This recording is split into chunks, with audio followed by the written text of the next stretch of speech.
Buen día, bienvenidos a Postdata, es jueves 20 de marzo, le tenemos las noticias. En protesta por la inseguridad y violencia que enfrentan las comunidades integrantes del Consejo Supremo Indígena, bloquearon por más de 6 horas al menos 9 tramos carreteros de Michoacán, incluido el ramal Camelinas en Morelia. El fiscal general de la República, Alejandro Gertz Manero, rechazó reconocer que los artículos personales, identificaciones y listas con nombres que se encontraron en Teuchitlán, Jalisco, corresponda a un campo de exterminio o de reclutamiento del crimen organizado. Por unanimidad, el Congreso de Michoacán exhortó al gobierno estatal a que se coordine con autoridades estatales y federales para investigar si los restos humanos localizados en el rancho Izaguirre pudieran corresponder a michoacanos desaparecidos. Entre descalificaciones por el tema de seguridad y con el voto en contra del PRI, el Pleno Legislativo aprobó la reforma a diversos artículos de la Constitución Federal para fortalecer la soberanía nacional, así como endurecer las sanciones contra el tráfico de armas y el terrorismo. Diputados michoacanos avalaron también modificaciones al artículo 123 constitucional para establecer como obligatorio el otorgamiento de un apoyo económico mensual a los jóvenes entre los 18 y 29 años de edad. La segunda sala de la Suprema Corte de Justicia de la Nación concedió el amparo solicitado por Griselda Lagunas Vázquez, luego de que el Congreso del Estado le negó la reelección como magistrada del extinto Tribunal de Justicia Administrativa en 2021. A pesar del compromiso presidencial de retirar la iniciativa de reforma a la ley del ISSSTE, integrantes del Magisterio Democrático marcharon y se plantaron en el Zócalo de la Ciudad de México. En Michoacán, la fracción magisterial que encabeza Jairo Mandujano Ortega informó que inició este miércoles un paro de labores de 72 horas. La dirigencia estatal de Morena anunció que inició una serie de actividades para promover el voto en el proceso judicial, pero aseguraron que no violentan la ley, ya que no difundirán a ningún candidato en especial. Comenzamos.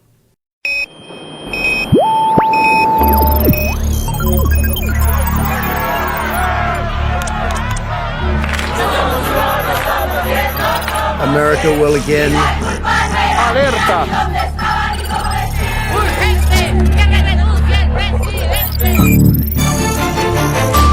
Vox FM presenta Postdata, periodismo responsable.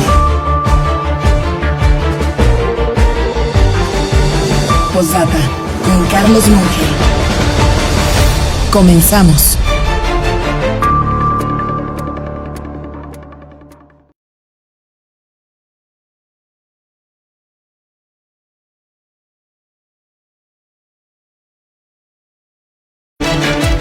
Buen día, gracias por acompañarnos, qué gusto saludarle en esta mañana de jueves 20 de marzo. Ya estamos entrando a la recta final de el tercer mes del 2025. Gracias por acompañarnos, un gusto, le reitero, saludarle a través de la señal de Vox en el 103.3 de su FM. Le recuerdo que somos Postdata, hacemos periodismo responsable. Y ya estamos también listos en la plataforma Facebook, si usted lo prefiere. Acá puede sintonizarnos y verá usted el noticiario tipo televisión con las imágenes de lo que le iremos informando. Finalmente también, pero no menos importante, le saludo a usted que nos sintoniza a través de Radio Tele en el canal 8 del Telecable. Bienvenidos en este caso, pues de cualquier lugar del interior del estado, incluso pues de buena parte del territorio nacional, si fuera el caso, bienvenidos, un gusto también saludarles y quedo a sus órdenes, soy Carlos Monge. Estamos arrancando esta mañana a 11 grados, está agradable, algo fresca la mañana. Nos dice el Meteorológico Nacional que va a ser un día preponderantemente nublado.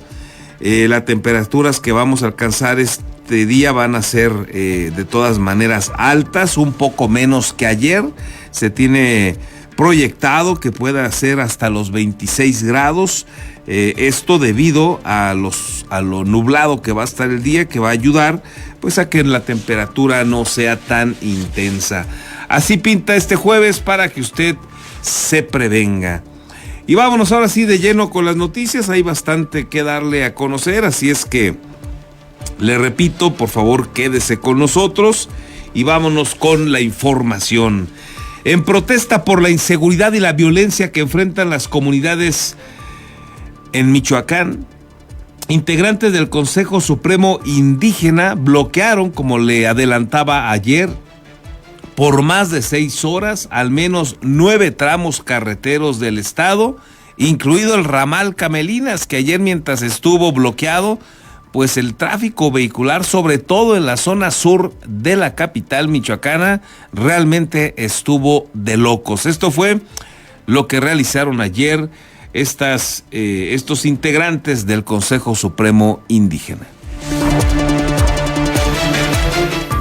El Consejo Supremo Indígena de Michoacán bloqueó 9 carreteras de diferentes zonas del estado como protesta contra la inseguridad y violencia que enfrentan las comunidades indígenas, además de oponerse al cambio de modalidad de facturación en las comunidades, el cual pretende fiscalizar a nombre de los municipios.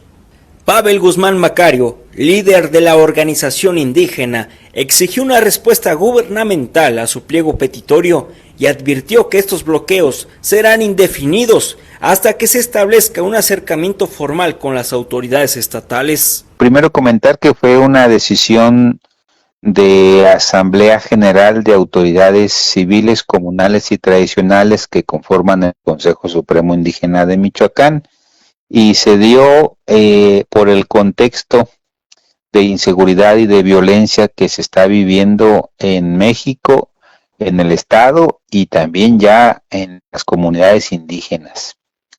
El pliego petitorio que pedimos son básicamente 4 puntos. Detalladamente solicitó una mesa de trabajo con la presidenta de México, Claudia Sheinbaum Pardo, para exponer los actos de discriminación por parte del Estado hacia 40 comunidades indígenas y solicitar la instalación de bases de seguridad en diversas regiones. Además, pidió una reunión con los titulares de la Secretaría del Bienestar y del Instituto Mexicano de la Propiedad Intelectual. También demandó que el gobernador Alfredo Ramírez Bedoya no imponga unilateralmente una medida administrativa que obliga a los autogobiernos a facturar a nombre de los municipios. Aclaró que los autogobiernos están dispuestos a realizar sus declaraciones fiscales a nombre de sus pueblos y no a nombre de los ayuntamientos como pretende el Estado. La propuesta de ellos es regresarnos a facturar a nombre de los municipios. Nosotros sí queremos facturar, pero a nombre de las comunidades y comprobar directamente a la Auditoría Superior del Estado y de la Federación, no a los municipios. Y lo que quieren es que les comprobemos a los municipios y que los municipios comprueban después hacia la auditoría. En Morelia, el Consejo Supremo bloqueó el acceso al ramal Camelinas y en el interior del estado se bloquearon los siguientes tramos carreteros: Cherán Zamora en Guáncito, Cherán Pátzcuaro en Cebina, Cherán Uruapan en Paracho, Morelia Lázaro Cárdenas en Taretán, Morelia Zacapu en Santa Fe de la Laguna, Pátzcuaro Uruapan en San Juan Tumbio, Uruapan Los Reyes en Zacán, Salvador Escalante en Santa Clara del Cobre. Tras más de 6 horas de bloqueo, los integrantes del Consejo Supremo Indígena liberaron las vialidades tras sentarse con autoridades estatales en una mesa de trabajo en materia de seguridad. Con las imágenes de Daniel Guillén, reportó para Postdata Fernando Salgado.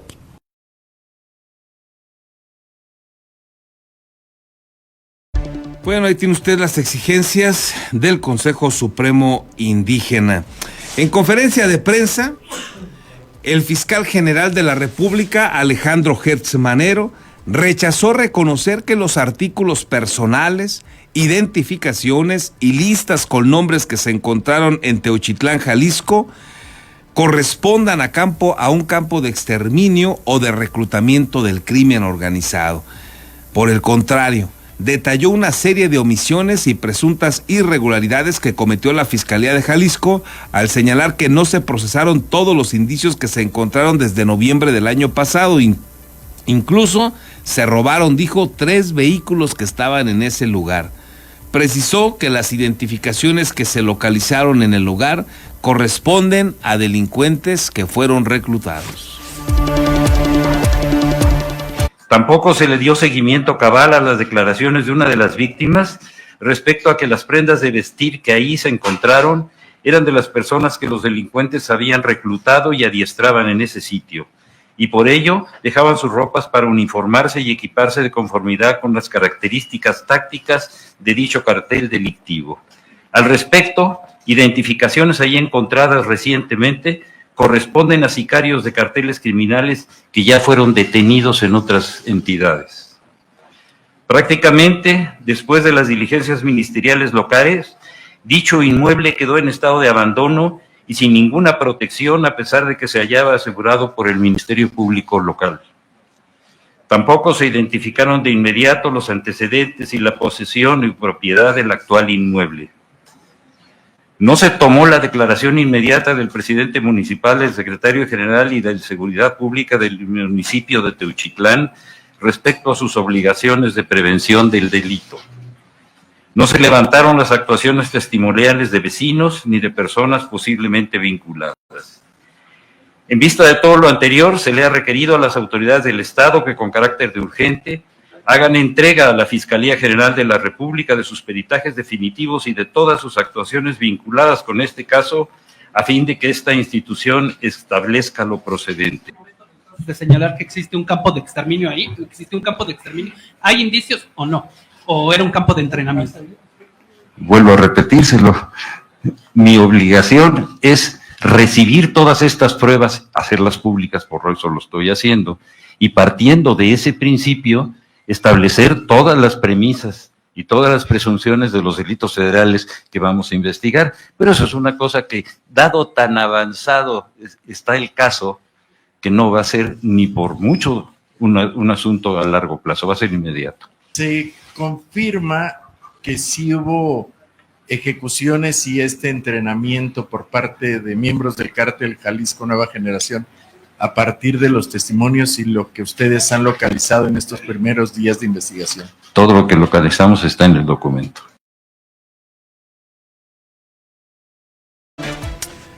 Bueno, pues va a ser difícil que se pueda la mayoría de los mexicanos quedar con esta tesis de Alejandro Gertz Manero. Las voces de familiares de desaparecidos pues se han manifestado en diversas partes del territorio nacional, señalando que sus familiares están desaparecidos, que han identificado algunas prendas que ellos utilizaban cuando desaparecieron, entre las que están ahí en el rancho Izaguirre. Este grupo de buscadores conocidos como Guerreros Unidos, pues también han señalado situaciones que no coinciden, por lo menos en lo que declaró Gertz Manero, con lo que ellos saben, con lo que ellos conocen. Insisten en tener sobrevivientes de ese lugar que tienen más elementos. Mexicanos contra la Corrupción, déjeme también comentarle, pues ha insistido en varios momentos, pero prácticamente desde 2019, Mexicanos contra la Corrupción señaló que la Guardia Nacional encontró ahí cuerpos incinerados en Teuchitlán.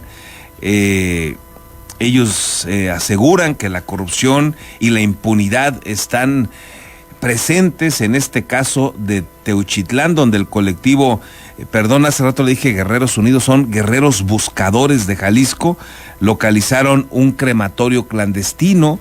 Integrantes de Guerreros Buscadores han señalado también que las autoridades pensaban encontrar unos hornos como si se hiciera pan, pero de ese tipo de hornos crematorios no se trata.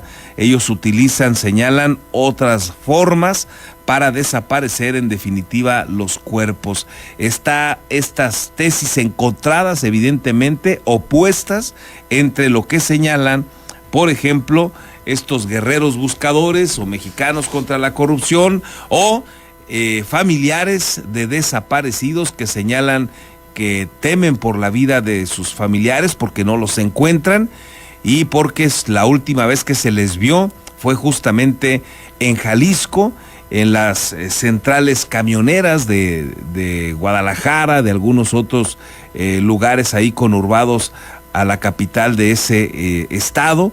Tenemos otras versiones de madres de familias que han reportado que sus hijos están en Jalisco y que les han avisado que son parte de un grupo criminal y que ya no pueden dejarlos. Se fueron allá buscando trabajo y lo encontraron en las filas de grupos criminales.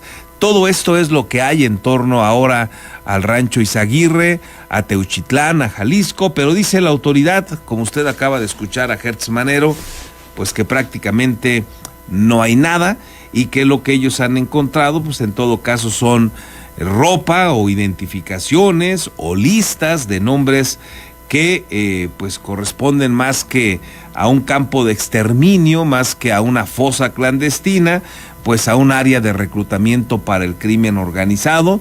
Y bueno, pues ahí están las versiones. La verdad es que es difícil creer la versión de la autoridad y como aquí lo habíamos platicado ya con usted, pues todo apuntaba a que iban a construir su verdad, sobre todo por el menosprecio que desde el principio hubo de parte de incluso la presidenta de México con este asunto. Y ya luego pues la feligresía y tipos tan rufianes como Gerardo Fernández Noroña. En fin, ahí está lo que dice la autoridad. Veremos cómo evoluciona este tema, porque evidentemente esto no queda aquí. Déjeme informarle también que a propuesta de la diputada del PRI, Adriana Campos Guirache, el Congreso del Estado exhortó al gobernador Alfredo Ramírez para que se coordine con los gobiernos federal y del Estado de Jalisco con el objetivo de contribuir a las investigaciones sobre los hechos ocurridos en el municipio de Teuchitlán y determinar si los restos encontrados corresponden a desaparecidos de Michoacán. También llamó a reforzar las políticas de atención a los jóvenes con el fin de prevenir que sean víctimas de la delincuencia. Más allá de consignar responsabilidades, resulta urgente la coordinación entre los 3 niveles de gobierno para acceder a una verdad que, por más dolorosa que sea, necesita ser revelada para sanar esta otra herida que viene a marcar a México. Y es por eso que llamamos de la manera más respetuosa y sin ánimos de confrontación a que el titular del Poder Ejecutivo del Estado de Michoacán, a través de las dependencias competentes, se una a la Federación y al Estado de Jalisco en torno a las investigaciones que se están llevando a cabo para saber si entre las víctimas se encuentran ciudadanos de nuestro estado, ciudadanos michoacanos. Este llamado no es ocioso si tomamos en consideración que grupos de buscadores del estado de Guanajuato ya solicitaron acceder a las investigaciones, toda vez que poseen indicios que les permiten suponer que hay personas de dicha entidad federativa entre quienes padecieron las consecuencias dañosas de estos hechos.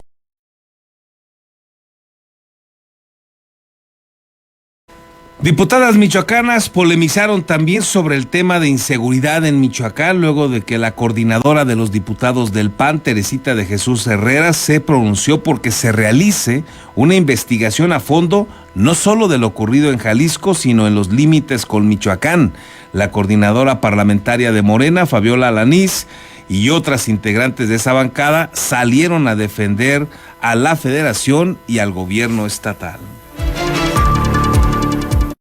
La voz de las madres que desesperadas buscan a sus hijos con el anhelo de encontrarlos con bien o finalmente poder recuperar sus cuerpos para que descansen.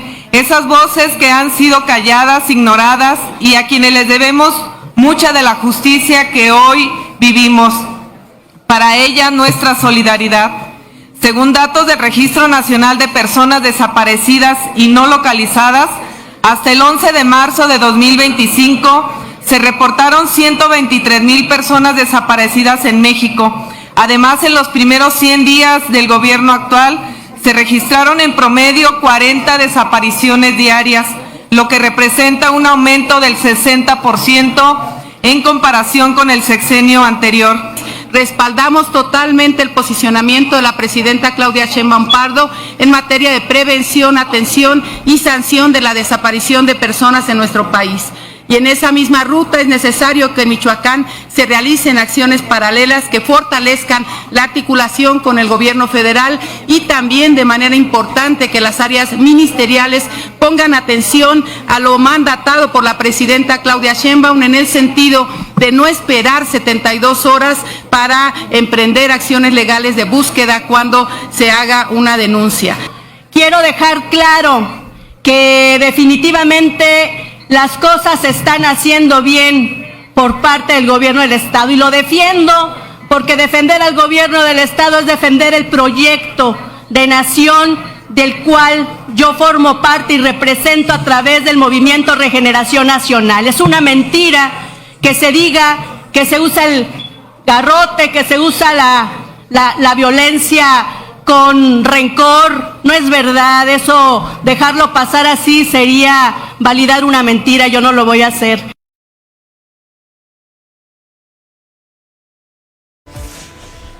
Bueno, pues déjeme decirle que con datos de la Comisión Nacional de Búsqueda, más allá de los rollos ahí con tendencias partidistas, ideológicas, y que luego pues ya sabe usted que esas presuntas tendencias ideológicas pues valen dos cosas, cambian de partido y cambian de color y cambian de discurso pues con singular facilidad en este país la gran mayoría de la clase política. Por eso Morena pues hoy es una mezcolanza de expriistas, de experredistas y expanistas incluso. Y más allá del rollo, más allá de los discursos, bueno, pues los datos, por ejemplo, de la Comisión Nacional de Búsqueda, en este momento tienen identificadas en el país casi 5,700 fosas clandestinas. 5,700 fosas clandestinas. Y en esta identificación que se hace por el territorio nacional, hay estados que son los más trágicos en este sentido. Están Tamaulipas, que acumula 554 identificadas, Veracruz con 668, Chihuahua 415, Guerrero 498, Sinaloa 484, y luego ahí se vienen pues cualquier cantidad de entidades en el país donde también se dan estos casos, como el Estado de México, Nuevo León, Sinaloa, Michoacán, Sonora, por supuesto Jalisco, Chihuahua, en fin, esta realidad es terrible y se vuelve doblemente grave porque pues datos oficiales también de las propias autoridades federales advierten cómo el tema de los desaparecidos creció de manera abrumadora, de manera majadera en el gobierno de Andrés Manuel López Obrador,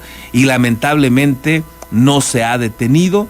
El asunto es tan grave que ha habido un menosprecio de parte del gobierno, ese que defienden las dos diputadas que hablaron a nombre de Morena, pues porque López Obrador, por ejemplo, ni siquiera se quiso reunir con las madres, con los padres, con los familiares buscadores, ni siquiera se quiso reunir con ellos para tratar, pues ya olvídese usted de generar una estrategia de búsqueda, caray, solamente para cumplir con su trabajo y escuchar qué tenían que decirle. Pero no, ya ve que él decía que no quería poner en riesgo la investidura, pero sí la puso para ir a saludar a la mamá del Chapo, y sí lo hizo para ir registradas cuando menos 7 veces a Badiraguato, al centro del poder de ese crimen organizado que lideraba, pues por una parte el Chapo en Sinaloa y por otra parte también el Mayo Zambada. 7 veces se metió ahí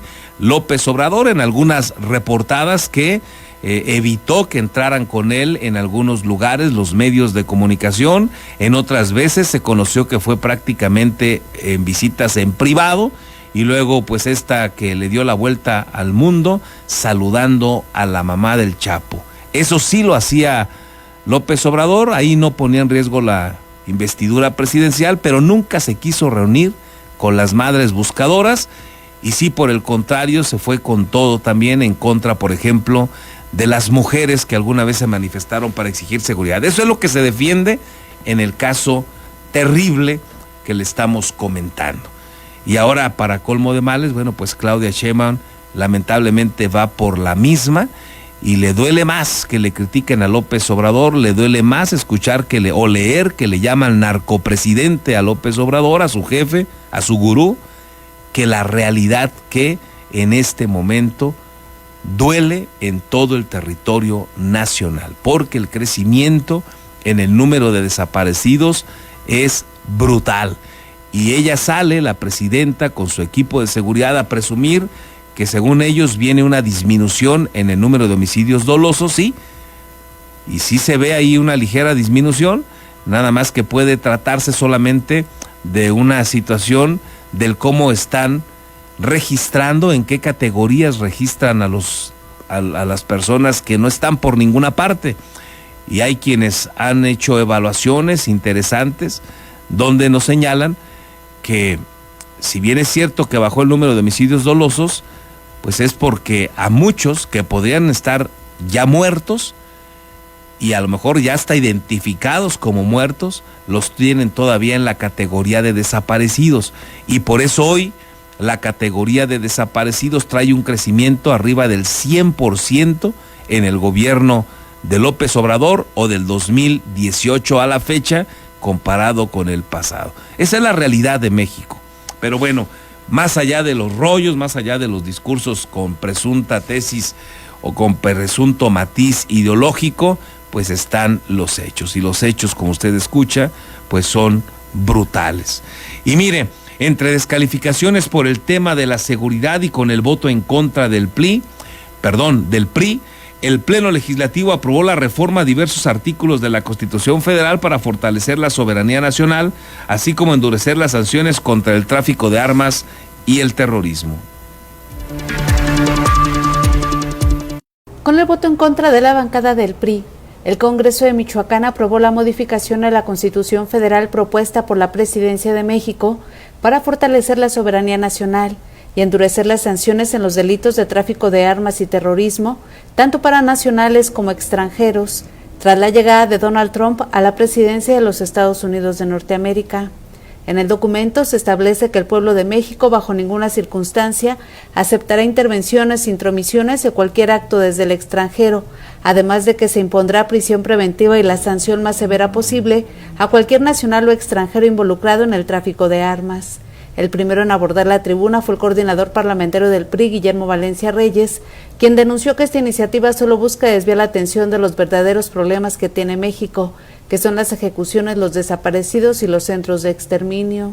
Y una reforma para hablar sobre la soberanía es nada más un distractor para que no hablemos de los temas importantes, que no hablemos de las ejecuciones, de los secuestrados, que no hablemos de los centros de exterminio como el de Tuchitlán. Yo quisiera, y aquí hay legisladores de varios distritos, que hablaran con sus representantes para que vean cuál soberanía. Les voy a poner tan solo 2 ejemplos. En Aguililla, el jefe, el que toma las decisiones ahí de todo tipo, no es mexicano, es de otro país. Mucho se ha hablado de la detención del Chuy o el Gordo, no sé cómo le quieran llamar, ahí en Zacapu. Cuando estuvo preso, quien tomó el mando de ese grupo delictivo fue un colombiano. La legisladora morenista Sandra Olimpia Esquivel Garibay descartó que el tema sea un distractor y señaló que se busca abrir el debate a temas que antes eran exclusivos de altas esferas priistas en el poder. A favor se pronunció la presidenta de la Comisión de Puntos Constitucionales, Emma Rivera Camacho, quien llamó al voto unánime, recordó el saldo negativo que ha dejado el intervencionismo de extranjeros en el país y que en la historia nacional, ante la pérdida de privilegios y la derrota, hay actores que han salido al extranjero a entregar los recursos del pueblo de México. La historia de nuestro país habla también al respecto, y es que si bien registra gestas heroicas de mexicanos excepcionales, quienes frente al injerencismo expansionista o el intervencionismo han dado muestras de un gran sentido nacionalista, también los hay de quienes frente a la invasión, la derrota y la consecuente pérdida de privilegios, o bien solo por la falta de identidad nacional, han salido a buscar al extranjero para entregar los recursos del pueblo de México. También habló a favor el diputado de Morena, Juan Carlos Barragán Vélez, quien descalificó a gobiernos priistas y panistas al acusarlos de desmantelar la economía del país y sembrar la violencia actual. Sin embargo, la coordinadora panista Teresita de Jesús Herrera Maldonado consideró que el planteamiento que se hace de soberanía es incompleto, ya que México pide respeto hacia afuera cuando al interior no se tiene.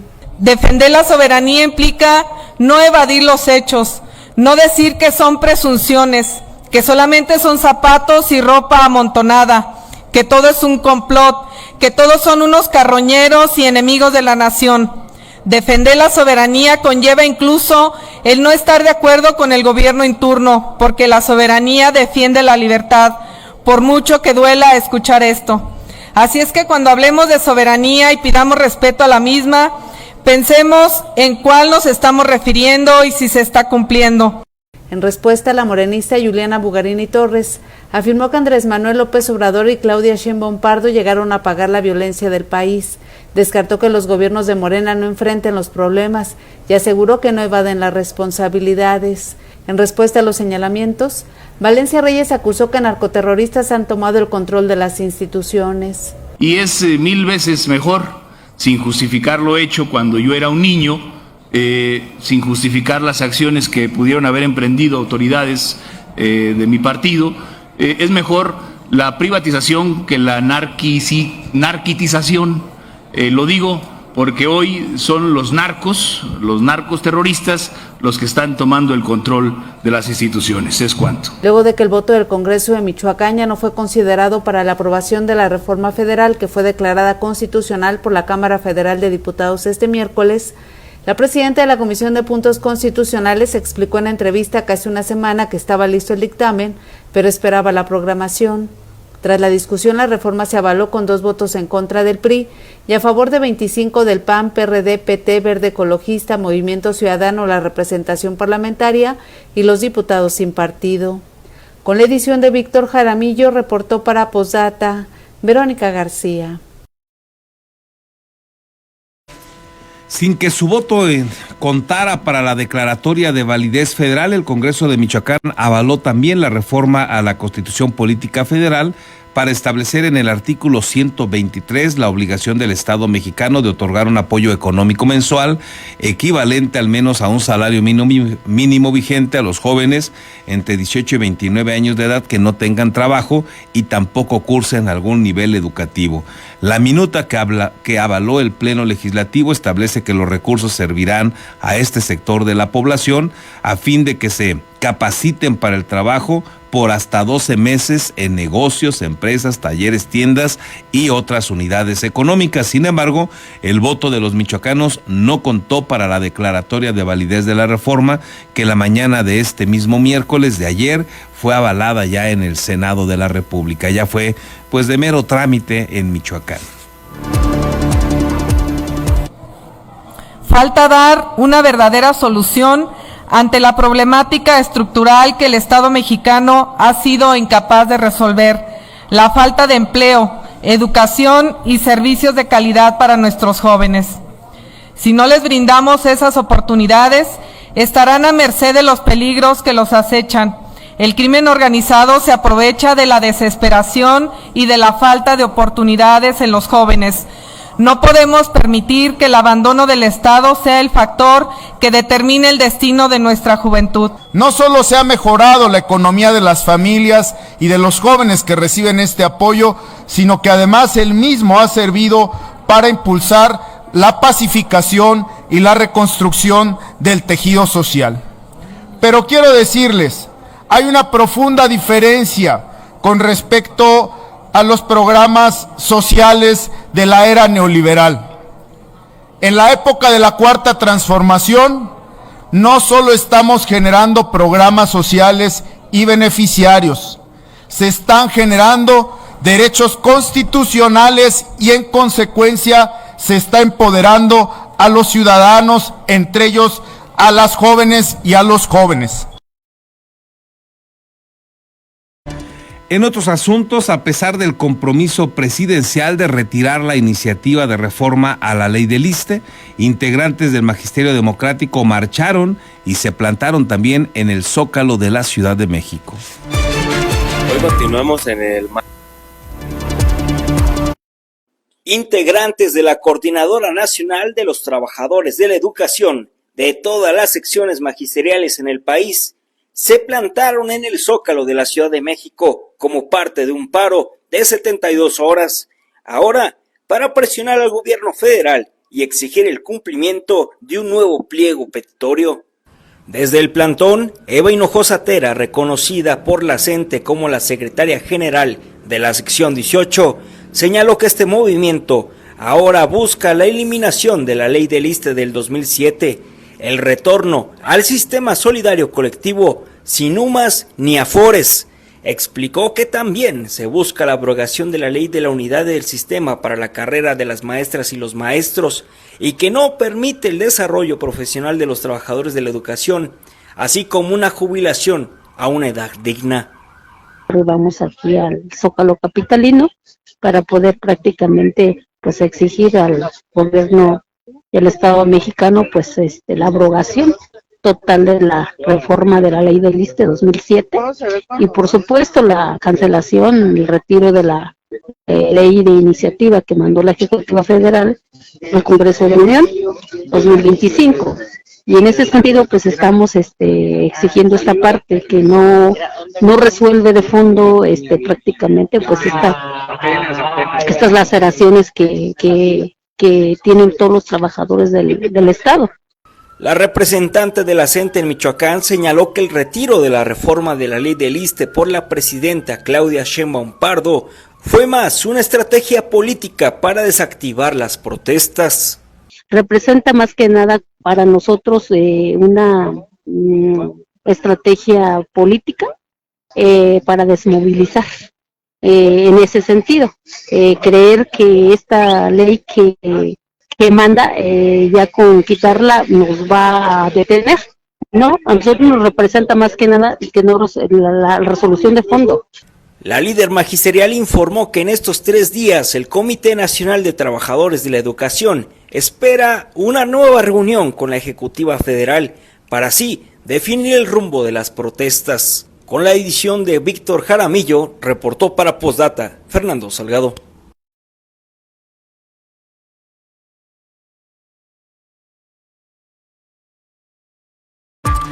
Integrantes del grupo magisterial que encabeza Jairo Mandujano Ortega anunciaron también que mantendrán el paro de labores de 72 horas que iniciaron en las escuelas públicas del estado este miércoles, pese al anuncio de la presidenta Claudia Sheinbaum de retirar esta iniciativa de reforma a la ley del ISSSTE. Desde la toma de las instalaciones de la Secretaría de Educación en el Estado, Brandon Rosas Pimentel, secretario técnico de la organización, refirió que las protestas magisteriales continuarán hasta que se elimine la ley del ISSSTE impuesta también por el presidente Felipe Calderón. Otras exigencias es el regreso del sistema solidario de pensiones sin cotización en UMAS y AFORES, la jubilación a los 28 años de servicio para mujeres y 30 años para varones, así como la eliminación de la unidad del sistema para la carrera de las maestras y maestros, impulsada por el expresidente Enrique Peña Nieto y también por Andrés Manuel López Obrador. Hoy continuamos en el marco del paro de 72 horas de labores. Primeramente se deriva a partir de las iniciativas de reforma a la ley del ISSSTE. El día de ayer hemos observado ya que la Ejecutiva Federal ha determinado retirar esta iniciativa del Congreso.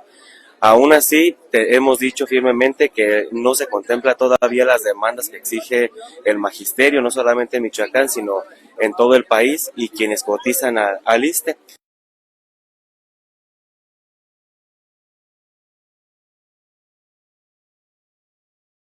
Dejamos estos temas y vamos a platicar ahora unos minutos. Aquí justamente nos acompaña en la cabina el titular del organismo operador de agua potable, alcantarillado y saneamiento en Morelia, Adolfo Torres Ramírez, a quien le agradezco que nos acompañe. Adolfo, ¿cómo estás? Buen día. ¿Qué tal, Carlos? Muy buenos días. La verdad es que contento de estar hoy aquí contigo, en esta mañana fresquecita todavía. Pero no, yo ya te veo a ti sin mayor frío.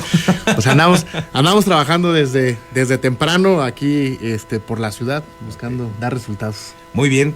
Hablando de estos temas, como hemos platicado contigo en otros momentos, el del agua se vuelve importante, y con estos compromisos que ha adquirido el presidente municipal de Morelia en fechas recientes que dio a conocer, me parece interesante, Adolfo, que nos compartas a detalle aquí qué significa esto de generar o tener ya e implementar un plan de agua hasta el 2050, que me parece que se escuchó bien. La población que ha escuchado al presidente municipal, Alfonso Martínez, decir que va a haber agua hasta el 2050, me parece que nos deja cierta tranquilidad. ¿Cómo se va a lograr eso? Fíjate que por parte del INPLAN y toda la planeación que está teniendo nuestro presidente municipal, Alfonso Martínez, ustedes se fijan, son diferentes planes a largo plazo. Primero se hizo un plan municipal, se habló de la vocación de nuestra ciudad con Morelia Next, un atlas de riesgo, y ahora hicimos este plan hídrico que se decidió llamarle Plan Agua 2050. Se mandó a hacer un estudio de qué pasaría o qué tendríamos que hacer en Morelia para poder garantizar agua. Este mismo estudio, muy pocas ciudades lo tienen. Una de las ciudades que hace poco lo mandó a hacer fue Guadalajara, junto con su área metropolitana. Okay. Y aquí, qué buena noticia tenemos, es que pues en Morelia hay agua. En Morelia hay agua y afortunadamente vamos a tener agua. Aún y cuando no hiciéramos nada. O sea, eso creo que es una excelente noticia, porque Morelia es una de esas pocas ciudades que tenemos las 3 fuentes de abastecimiento. Tenemos pozos profundos, tenemos una presa, tenemos manantiales. Eso nos garantiza el poder tener agua. En cambio, por ejemplo, Guadalajara y su zona metropolitana, lo que les reveló el estudio es que ellos, hagan lo que hagan, no van a tener agua en la zona. Entonces van a tener que trasladar agua de algún otro lugar mucho más lejano para poder abastecer agua, hacer inversiones mucho más grandes para poder mantener el agua. Entonces este estudio no solo se hizo para Morelia, es toda una cuenca hídrica la que abarca Morelia junto con otros 14 municipios para llegar al lago de Cuitzeo. En realidad es de donde nosotros, es la cuenca hidrológica a la que nosotros pertenecemos. ¿Quién nos abastece agua a la ciudad? Pues todos los municipios que están pegados a la parte alta o hacia la zona boscosa, la parte sur, la parte que está hacia Quiroga, Lagunillas, Acuitzeo, El Canje, inclusive hasta Sitio y Charo, son los municipios que nos ayudan a que nosotros podamos tener agua, porque son boscosos, hacen que se recarguen los mantos freáticos, precisamente hace que se vuelva a llenar la presa a través de el agua que cae de la misma lluvia. Y de esa manera es como la tenemos que trabajar. ¿Qué estamos haciendo? Básicamente son 3 acciones. El Plan Agua 2050 nos va a garantizar agua hasta para los próximos 50 años. Sin embargo, tenemos que trabajar los próximos 25 en ciertas acciones. Y algunas ya las estamos tomando de manera inmediata. Una de las principales acciones es que tenemos que lograr un intercambio de agua.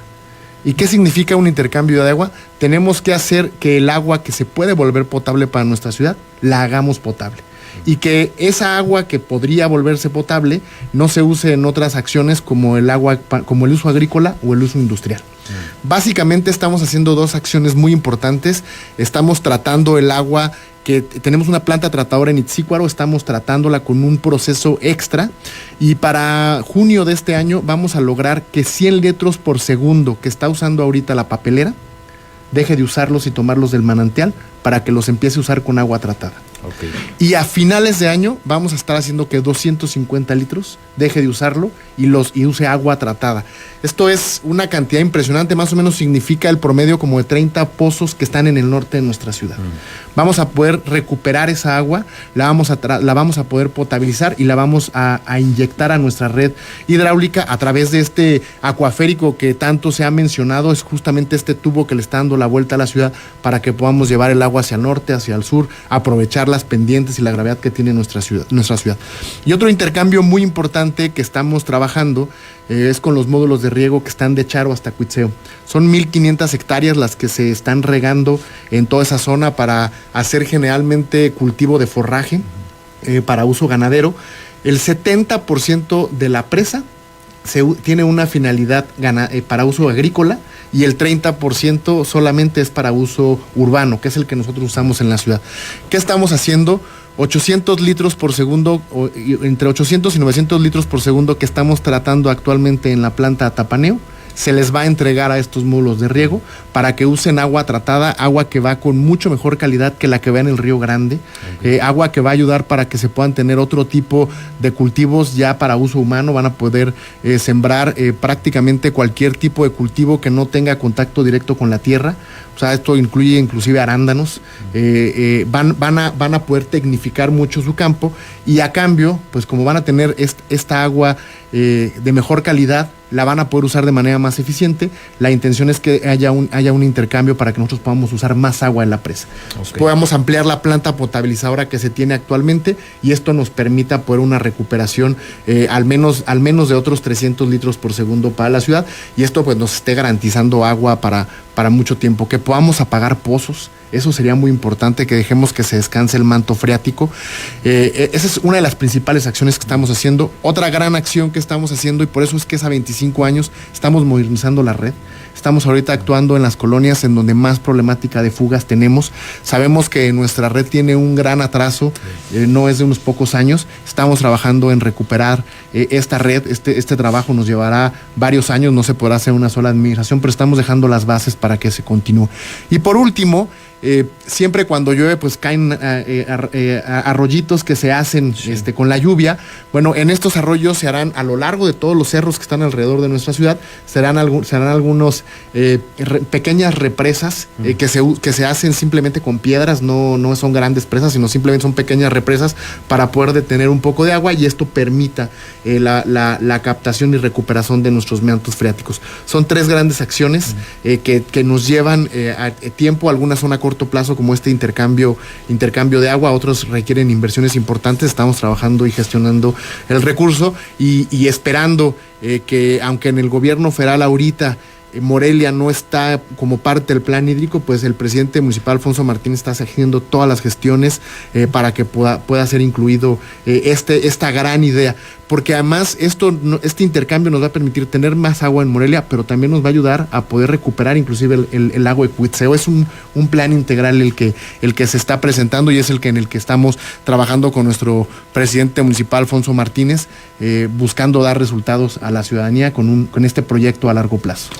Y este proyecto involucra al gobierno del estado, involucra a estos otros municipios, digamos, ya lo tienen también debidamente acordado, ya lo tienen debidamente incluso firmado, porque luego pasa que se queda una idea que parece buena, razonable para lo que se requiere para un futuro, pero llega una administración o llegan administraciones diferentes cuando hablamos de varios municipios y un gobierno estatal y a veces hasta uno federal, y todo esto que se iba caminando se va a un cajón. Se destruye, ¿no? Se queda en el olvido. ¿Qué se está haciendo para evitar que esto pase? A ver, lo primero es que estamos haciendo los acuerdos con la gente que difícilmente va a cambiar. Los ejidos y los módulos de riego, aunque tienen una presidencia, una mesa directiva, los módulos de riego, difícilmente pues los ejidatarios van a cambiar, ¿verdad? Los agricultores seguirán siendo lo mismo. Entonces el primer acuerdo que estamos teniendo es con ellos. Okay. Porque este intercambio nos va a permitir, es justamente un documento, un acuerdo que es a largo plazo. Entonces esto nos va a permitir tener la primer intercambio de agua y la primera recuperación.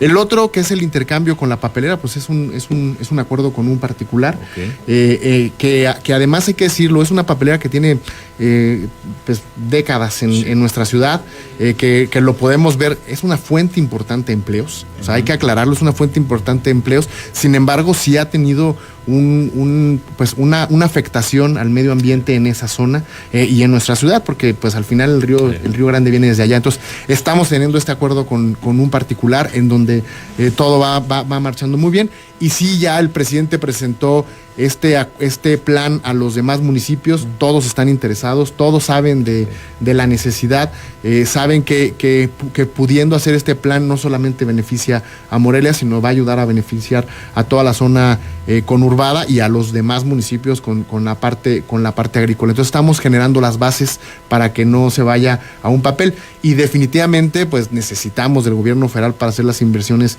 importantes. Esto no nos va a detener. buscaremos toda la gestión, pero sí es importante también que se involucre el gobierno federal.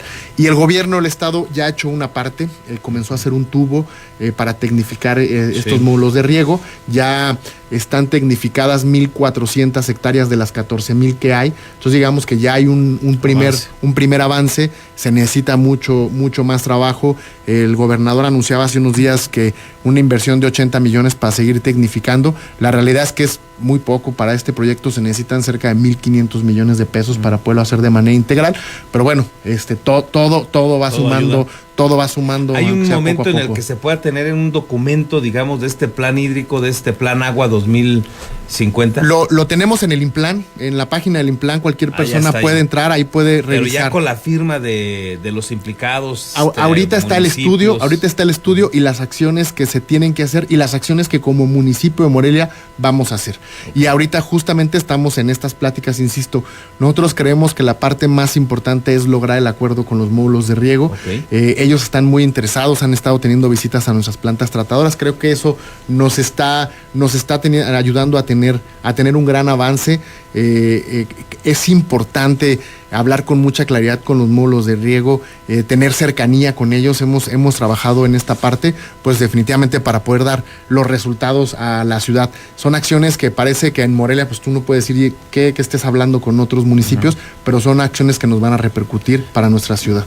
Finalmente, Adolfo, tiene vida el lago de Cuitzeo, porque de repente pasamos, lo hemos visto en diferentes momentos, en donde ya parece una tragedia, ¿no? De repente parece ya un lago seco, pero ahora lo mencionas dentro de este plan. ¿Es viable recuperarlo? Por supuesto que sí, a lo mejor no va a tener una recuperación al 100%, pero mira, pues es mucha lógica. Es como si fuera un embudo todos los cerros de alrededor del lago. Ajá. Y son los que van a dar a esta parte. Y si en el camino el agua se está usando para las ciudades, que cada vez está creciendo más, y para el riego, el uso agrícola es rodado.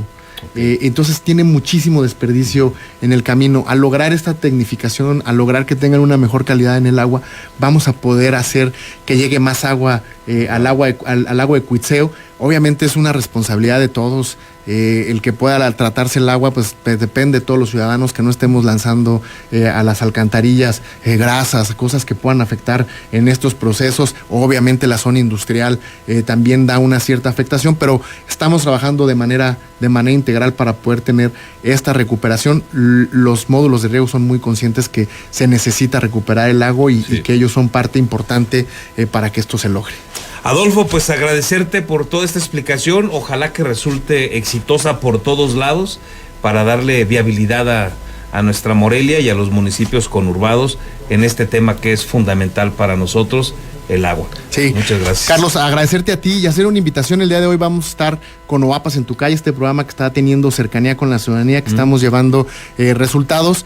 Oapas en tu calle, hoy vamos a estar de 5 a 7 de la tarde en la colonia Lomas de Guayangareo. Acérquense, pueden encontrar descuentos, actualizar, revisamos si se tienen fugas, si hay algún hoyo, algo que no haya terminado de hacer Oapas, es el momento en el que nos lo hagan saber para resolverlo de manera inmediata. Reportarlo. Repítenos dónde y a qué hora. Estaremos en la colonia Lomas de Guayangareo de 5 a 7 de la tarde. Todo el día estará trabajando el personal ahí en esa zona de manera muy intensa, pero tendremos nuestros módulos de atención al público de 5 a 7 de la tarde. Hacemos una invitación a todos los vecinos de Lomas de Guayangareo. Descuentos que no van a poder encontrar más que el día de hoy ahí en este Oapas en tu calle. Bueno, pues ahí está, para que aprovechen. De nueva cuenta, gracias al titular del OAPAS Morelia, Adolfo Torres, por habernos acompañado. Que tengas buen día, Adolfo. Gracias, Carlos. Buen día y buen día a toda la gente. Déjenos hacer una breve pausa. Regresamos.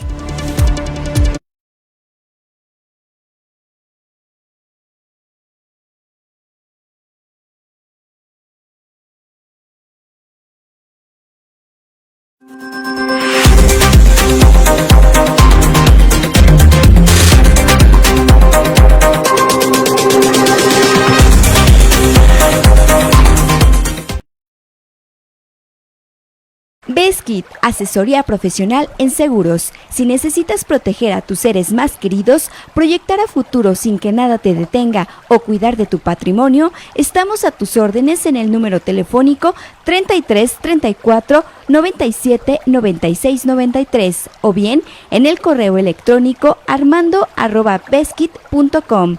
El licenciado Armando Dueñas Díaz, profesional en asesoría de seguros, espera su llamada. Tortas Acueducto el 32,5. No te quedes con el antojo. Deliciosas tortas de milanesa, queso de puerco, salchicha, jamón, hawaiana y cubana, o bien una orden de milanesa. Puedes hacer tus pedidos al teléfono 4433 382499 de lunes a viernes de 10 de la mañana a 4:30 de la tarde. La cobertura para entregar a domicilio está delimitado por la salida Mil Cumbres, salida Charo, La Poza Rica y Avenida Camelinas. La original y deliciosa comida italiana ya está en Morelia, Hostería Fiorentina. Te esperamos en Boulevard García de León, número 1045. Contamos con una amplia carta donde encontrarás pastas, cortes, postres y claro, la inigualable y deliciosa pizza. Desayuna, come o cena con nosotros. Ven a maravillarte del sabor italiano.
Ya estamos de regreso. Déjeme informarle ahora que al dictar una conferencia en la Universidad Vasco de Quiroga, el especialista en calidad académica Benito Flores explicó que la educación integral contempla el desarrollo del pensamiento crítico, la creatividad y el aprendizaje.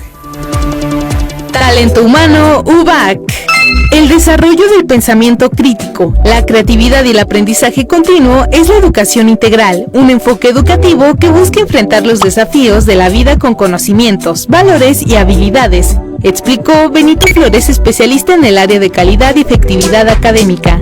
La educación integral es un término que se maneja mucho ahora y yo creo que tiene que ver con que no solo el estudiante vaya a la universidad y adquiera conocimientos para ejercer una profesión o para hacer algo, sino que se le forme como un ciudadano, como un cristiano o la religión que profesen, como un vecino, como un futuro padre o madre de familia, que sea una buena persona. La Secretaría de Educación Pública explica que la ausencia de la educación integral podría generar carencias en la vida profesional y educativa de los estudiantes, impidiendo la resolución de problemas en aspectos como relaciones sociales, falta de comunicación, poca capacidad para trabajar en equipo y adaptarse a los cambios. Creo que la misión de una universidad, de una institución educativa, es realmente hacer una contribución en cada persona en que se vuelvan mejores personas. Eso significa ser mejores profesionistas, tener mejores empleos, pero también ser mejores ciudadanos, integrar familias más sólidas, más unidas, ser ciudadanos que levantan la voz y hacen el cambio, más honestos, más trabajadores. Y con esta información llegamos a la parte final. Por su atención, muchísimas gracias. Que tenga usted un excelente y productivo jueves. Nos escuchamos o nos vemos mañana. Por cierto, mañana ya viernes.